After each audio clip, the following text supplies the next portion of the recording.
With rapid growth and harvests taking off, there's plenty to keep our green fingers and thumbs busy right now. So let me share some tips to help you keep your garden moving along nicely. But first, potatoes. These guys have been tantalising me with their lush and verdant foliage for a while now. I started them off at the tail end of winter and they grew on so quickly in the greenhouse over there. Now I did move them back and forth in case of frosts, and then I brought them out a few weeks ago because it was now too hot in there. Well, I reckon it's time to harvest them. It's a bit of a gamble, but I do think an educated one because I can feel some little potatoes in there. Now these are early season or first early potatoes, which are generally ready within about 3 months of planting, which would bring us to about now. Having had the warmth of the greenhouse early on, I reckon this crop is about 2, possibly even 3 weeks ahead of my outdoor potatoes. Right, I've got a bit of tarp down and this is the moment of truth. I genuinely don't know what we're going to get here. Let's see.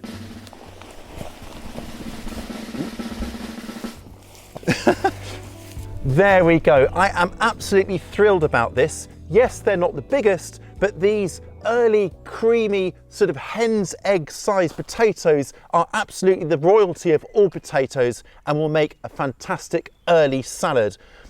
This is what gardening is all about. Moments like these. I know these are going to be just sublime. Wow.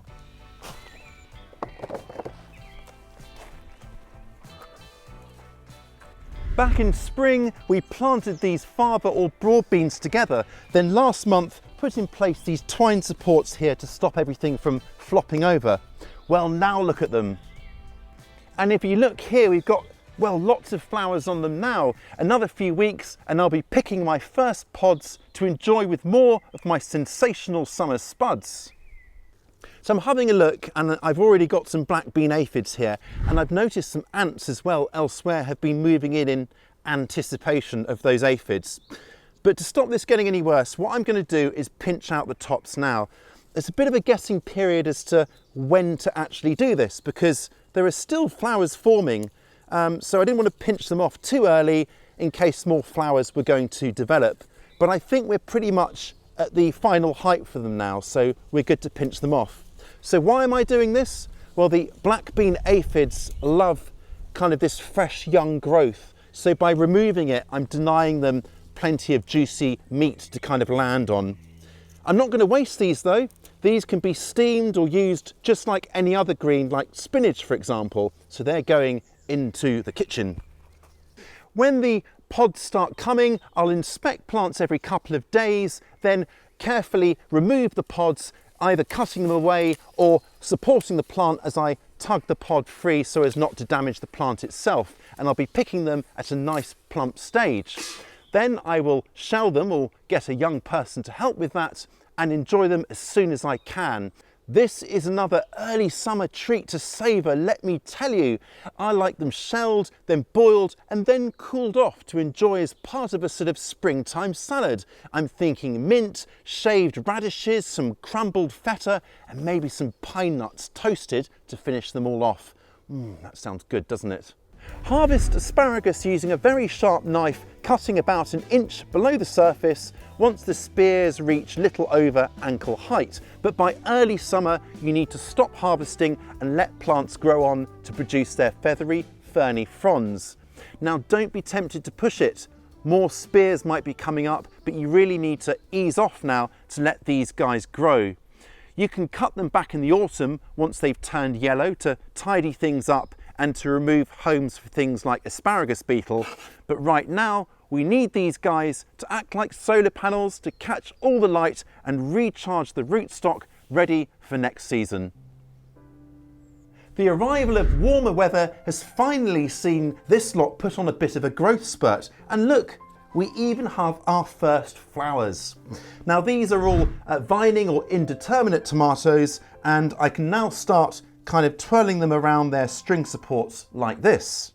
I will also be removing all of these kind of side shoots or suckers here between the leaf and the main stem. And that's because in my cooler climate, plants can then concentrate on flower and fruit production rather than more stems. Now over here are my cucumbers, and these are going to be trained and grown in exactly the same way, twirled around these twine supports here, and I'll remove side shoots as well. Leafy greens are famously good for us, fueling our strength, better immunity and general good looks. Well, for some of us at least. Well, now is the perfect time to plant them, whether that's from young plants that you've grown from seed yourself or bought from the garden centre. And I've got some beautiful, lovely red stem chard to plant today. But before that, I'm just going to add some compost to this area. And it's the compost left over from growing those potatoes. So this will still have plenty of nutrients in it to go on and feed the chard, so we're not wasting any of it. I'm going to space these about a foot or 30 centimetres apart, and a little tip for you here is if you've got a garden implement you know is about a foot, then use that as your spacer.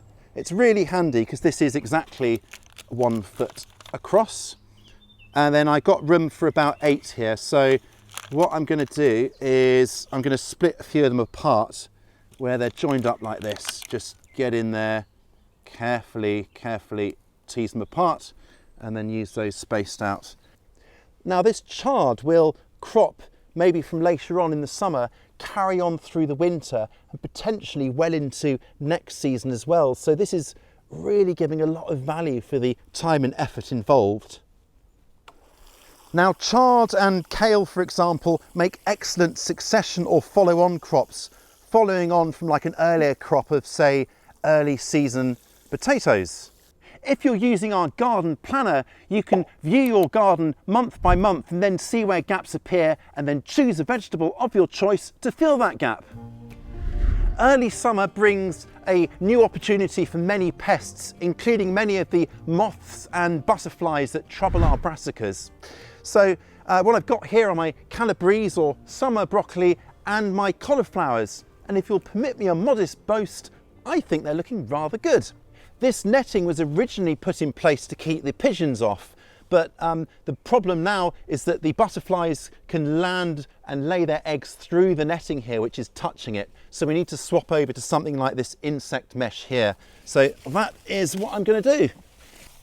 When you're putting it down, of course, make sure you secure the sides really properly so that the butterflies can't get in underneath. This is pushing it a bit. I might have to swap it out for an even bigger bit of insect mesh, but this will do for the next week or so.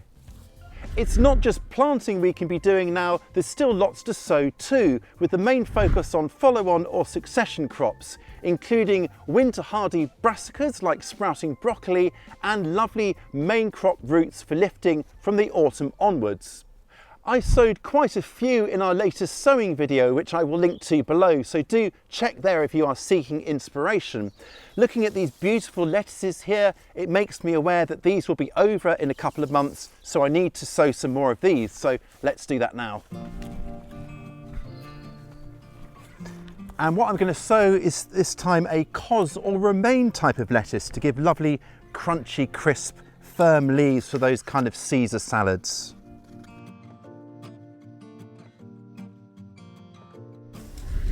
There's one herb that really doesn't thrive unless it's Mediterranean warmth, and that is of course basil, a great companion to tomatoes. Now it's lovely and warm now, and because it's a bit later in the season, these guys are going to germinate and grow really quickly, so this is a great one to sow early in the month.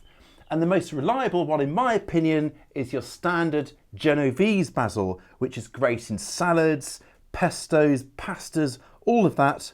And to sow it couldn't be simpler. It's just a scant pinch of seeds scattered across the surface of sieved all-purpose potting mix. I always forget to pre-wet the potting mix actually. That would probably be easier than watering afterwards, but either way works. And then to finish, because basil likes it nice and humid and to create that lovely intimate warm environment they love, I'm just going to pop a bag over the top, secured in place. Now, what I'll do is keep this out of direct sunlight, probably pot it underneath my greenhouse bench there until the seedlings appear, then this will come off and then I can prick them out and grow them on. Now I may well make another sowing later in the month or early next, so that I get a succession of pickings right through the summer and on into early autumn. While we're in here, let me show you another job that's important as temperatures start to soar: keeping cool. Maintaining a cooler environment on hot days is important for plant health and to aid pollination. Did you know, for example, that over about 90 Fahrenheit or 32 Celsius, tomato pollination falls off a cliff? And I think the reason is that the pollen dries out and becomes dust dry, so it doesn't stick onto the female stigma and rather just rolls off. As well as keeping any windows, doors and vents open, another thing you could consider is shading. Now my roof here is pretty grimy, but that rather conveniently will serve as shading. I'd like to say it's by design, but well, it's probably more laziness, but it works for me. Another tool in your coolsome armoury is damping down, which is just the gardener's term for sploshing the wet stuff around. Just water any hard surface like paving, and then as it evaporates, it will not only create a lovely humid environment, it will also help to cool things down and give plants a much more comfortable time of it. Now, damping down like this is also a great way to help avoid spider mites. Spider mites hate humid conditions, they prefer it drier, so this will really help. Peter Piper picked a peck of pickled peppers. Try saying that after a long day's gardening. Well, in our case, it's Peter potted on perfect peppers. These guys here are due an upgrade. All peppers, whether sweet peppers or chilies, love it warm, and once it turns nice and toasty, you may find that previously sulking plants put on a real growth spurt. Well, check they've got enough room to carry on growing. Check the roots by inverting it like this, supporting it between your hands and lifting off the pot to check the roots. And if they're all quite close to the edge like this, well, it's time to pop them on. To do that, I'm going to use my go-to pepper mix, which is about half all-purpose potting mix, half coir or coconut fibre, and then a few little handfuls of perlite just for extra drainage. Start by mixing it all up, and I'm going to be using a pot or pots that are slightly bigger than the original pots to pot them up into. Pop some of the mix into the bottom of the pot, and then I'm just going to gently tickle the roots here so they get into the fresh mix. And pop it in and fill in around the sides, pressing it down as you go to get a nice cosy snug fit. Remember that all fruiting vegetables will need feeding once they start flowering to promote all of those beautiful fruits, and I would use something that's high in potassium, such as a liquid tomato feed. Well, we can't be far off those first pickings of summer fruiting favourites, making this an incredibly exciting moment in the gardening calendar. I'll catch you next time.